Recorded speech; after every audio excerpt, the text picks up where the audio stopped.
بسم اللہ الرحمن الرحیم۔ حضرت عثمان رضی اللہ عنہ فرماتے ہیں، ابو جہل نے ایک قدم آگے بڑھ کر آپ صلی اللہ علیہ وسلم کے کپڑے پکڑنے کی کوشش کی۔ میں نے آگے بڑھ کر ایک گھونسا اس کے سینے پر مارا، اس سے وہ زمین پر گر پڑا۔ دوسری طرف سے ابو بکر صدیق رضی اللہ عنہ نے امیہ بن خلف کو دھکیلا۔ تیسری طرف خود نبی کریم صلی اللہ علیہ وسلم نے عتبہ بن ابی معیط کو دھکیلا۔ آخر یہ لوگ آپ کے پاس سے ہٹ گئے۔ اس وقت آپ نے ارشاد فرمایا، اللہ کی قسم تم لوگ اس وقت تک نہیں مرو گے جب تک اللہ کی طرف سے اس کی سزا نہیں بھگت لو گے۔ حضرت عثمان رضی اللہ عنہ فرماتے ہیں، یہ الفاظ سن کر ان تینوں میں سے ایک بھی ایسا نہیں تھا جو خوف کی وجہ سے کانپنے نہ لگا ہو۔ پھر آپ نے ارشاد فرمایا، تم لوگ اپنے نبی کے لیے بہت برے ثابت ہوئے ہو۔ یہ فرمانے کے بعد آپ اپنے گھر کی طرف لوٹ گئے۔ ہم آپ کے پیچھے پیچھے چلے۔ جب آپ اپنے دروازے پر پہنچے تو اچانک ہماری طرف مڑے اور فرمایا، تم لوگ غم نہ کرو، اللہ تعالیٰ خود اپنے دین کو پھیلانے والا، اپنے کلمے کو پورا کرنے والا اور نبی کی مدد کرنے والا ہے۔ ان لوگوں کو اللہ بہت جلد تمہارے ہاتھوں ذبح کروائے گا۔ اس کے بعد ہم بھی اپنے گھروں کو چلے گئے، اور پھر اللہ کی قسم غزوہ بدر کے دن اللہ تعالیٰ نے ان لوگوں کو ہمارے ہاتھوں ذبح کروایا۔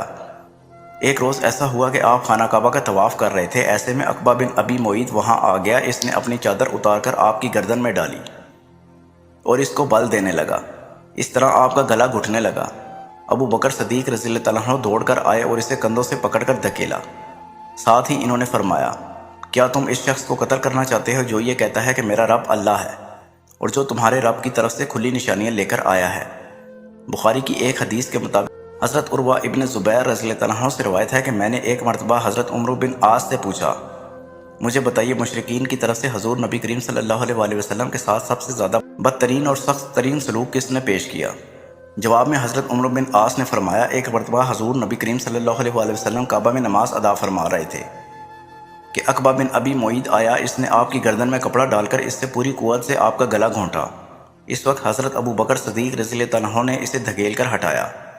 یہ قول حضرت عمرو بن عاص رضی اللہ عنہ کا ہے۔ انہوں نے یہی سب سے سخت برتاؤ دیکھا ہوگا، ورنہ آپ صلی اللہ علیہ وسلم کے ساتھ اس سے کہیں زیادہ سخت برتاؤ کیا گیا۔ پھر جب مسلمانوں کی تعداد 38 ہو گئی تو حضرت ابو بکر صدیق نے آپ سے عرض کیا، اے اللہ کے رسول، مسجد الحرام میں تشریف لے چلیے تاکہ وہاں نماز ادا کر سکے۔ اس پر آپ صلی اللہ علیہ وسلم نے فرمایا، ابو بکر، ہماری ابھی تعداد بہت تھوڑی ہے۔ ابو بکر صدیق رضی اللہ عنہ نے پھر اسی خواہش کا اظہار کیا۔ آخر نبی کریم صلی اللہ علیہ وسلم اپنے تمام صحابہ کے ساتھ مسجد الحرام میں پہنچ گئے۔ حضرت ابو بکر صدیق رضی اللہ عنہ نے کھڑے ہو کر خطبہ دیا، لوگوں کو کلمہ پڑھنے کی دعوت دی۔ اس طرح حضرت ابو بکر صدیق سب سے پہلے شخص ہیں جنہوں نے مجمع میں کھڑے ہو کر اس طرح تبلیغ فرمائی۔ اس خطبہ کے جواب میں مشرکین مکہ حضرت ابو بکر رضی اللہ عنہ اور دوسرے مسلمانوں پر ٹوٹ پڑے اور انہیں مارنے لگے۔ حضرت ابو بکر صدیق کو تو انہوں نے سب سے زیادہ مارا پیٹا، مار پیٹ کی انتہا کر دی گئی۔ عقبہ تو انہیں اپنے جوتوں سے مار رہا تھا، اس میں دوہرا طلا لگا ہوا تھا۔ اس نے حضرت ابو بکر صدیق کے چہرے پر ان جوتوں سے اتنی ضربیں لگائیں کہ چہرہ لہو لہان ہو گیا۔ ایسے میں حضرت ابو بکر صدیق کے قبیلے بنو تمیم کے لوگ وہاں پہنچ گئے۔ انہیں دیکھتے ہی مشرکین نے حضرت ابو بکر صدیق کو چھوڑ دیا۔ ان لوگوں نے حضرت ابو بکر صدیق کو ایک کپڑے پر لٹایا اور بے ہوشی کی حالت میں گھر لے آئے۔ ان سب کو یقین ہو چکا تھا کہ ابو بکر صدیق آج زندہ نہیں بچیں گے۔ اس کے بعد بنو تمیم کے لوگ واپس حرم آئے۔ انہوں نے کہا، اللہ کی قسم اگر ابو بکر مر گئے تو ہم عقبہ کو قتل کر دیں گے۔ یہ لوگ پھر حضرت ابو بکر صدیق کے پاس آئے۔ انہوں نے اور حضرت ابو بکر صدیق کے والد نے ان سے بار بار بات کرنے کی کوشش کی، لیکن آپ بالکل بے ہوش تھے۔ آخر شام کے وقت کہیں جا کر آپ کو ہوش آیا اور بولنے کے قابل ہوئے۔ انہوں نے سب سے پہلے یہ پوچھا، حضرت صلی اللہ علیہ وسلم کا کیا حال ہے؟ گھر میں موجود افراد نے ان کی اس بات کا کوئی جواب نہ دیا۔ ادھر حضرت ابو بکر صدیق بار بار اپنا سوال دہرا رہے تھے۔ آخر ان کی والدہ نے کہا، اللہ کی قسم ہمیں تمہارے دوست کے بارے میں کچھ معلوم نہیں۔ یہ سن کر حضرت ابو بکر صدیق رضی اللہ عنہ نے فرمایا، اچھا تو پھر ام جمیل بنت خطاب کے پاس جائیں، ان سے حضرت صلی اللہ علیہ وسلم کا حال دریافت کر کے مجھے بتائیں۔ ام جمیل رضی اللہ عنہ حضرت عمر رضی اللہ عنہ کی بہن تھی، اسلام قبول کر چکی تھی لیکن ابھی تک اپنے اسلام کو چھپائے ہوئے تھیں۔ حضرت ابو بکر صدیق کی والدہ ان کے پاس پہنچی۔ انہوں نے ام جمیل سے کہا، ابو بکر محمد بن عبداللہ کی خیریت پوچھتے ہیں۔ ام جمیل چونکہ اپنے بھائی حضرت عمر سے ڈرتی تھی، وہ ابھی تک ایمان نہیں لائے تھے، اس لیے انہوں نے کہا، میں نہیں جانتی۔ ساتھ ہی وہ بولی، کیا آپ مجھے اپنے ساتھ لے کر جانا چاہتی ہیں؟ حضرت ابو بکر صدیق رضی اللہ عنہ کی والدہ نے فوراً جواب دیا، ہاں۔ اب یہ دونوں وہاں سے حضرت ابو بکر صدیق کے پاس آئیں۔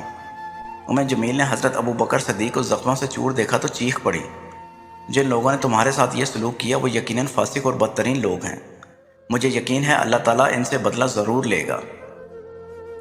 حضرت ابو بکر صدیق نے کہا، رسول اللہ صلی اللہ علیہ وآلہ وسلم کا کیا حال ہے؟ جمیل ایسے لوگوں کے سامنے بات کرتے ہوئے ڈرتی تھی جو ابھی ایمان نہیں لائے تھے، چنانچہ بولی، یہاں آپ کی والدہ موجود ہیں۔ حضرت ابو بکر فوراً بولے، ان کی طرف سے بے فکر رہیں، یہ آپ کا راز ظاہر نہیں کریں گی۔ اب جمیل نے کہا، رسول اللہ صلی اللہ علیہ وآلہ وسلم خیریت سے ہیں؟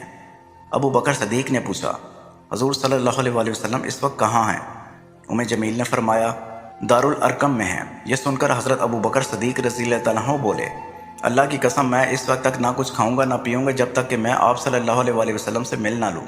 ان دونوں نے کچھ دیر انتظار کیا تاکہ باہر سکون ہو جائے۔ آخر یہ دونوں انہیں سہارا دے کر لے چلیں اور دارالارقم پہنچ جائیں۔ جو ہی نبی کریم صلی اللہ علیہ وآلہ وسلم نے حضرت ابو بکر صدیق کی یہ حالت دیکھی تو آپ کو بے حد صدمہ ہوا۔ آپ نے آگے بڑھ کر ابو بکر صدیق کو گلے سے لگایا، انہیں بوسہ دیا۔ باقی مسلمانوں نے بھی انہیں گلے سے لگایا اور بوسہ دیا۔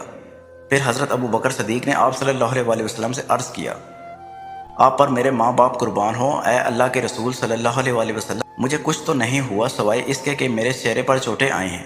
یہ میری والدہ میرے ساتھ آئی ہیں، ممکن ہے اللہ تعالیٰ آپ کے طفیل انہیں جہنم کی آگ سے بچا لے۔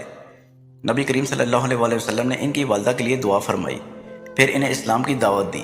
وہ اسی وقت ایمان لے آئیں، جس سے ابو بکر صدیق رضی اللہ تعالیٰ عنہ اور تمام صحابہ کو بے حد خوشی ہوئی۔ ایک روز صحابہ کرام نبی کریم صلی اللہ علیہ وآلہ وسلم کے گرد جمع ہوئے تھے۔ ایسے میں کسی نے کہا، اللہ کی قسم قریش نے آج تک نبی کریم صلی اللہ علیہ وآلہ وسلم کے علاوہ کسی اور کی زبان سے بلند آواز میں قرآن نہیں سنا، اس لیے تم میں سے کون ہے جو ان کے سامنے بلند آواز میں قرآن پڑھے؟ یہ سن کر حضرت عبداللہ بن مسعود رضی اللہ عنہ بول اٹھے، میں ان کے سامنے بلند آواز میں قرآن پڑھوں گا۔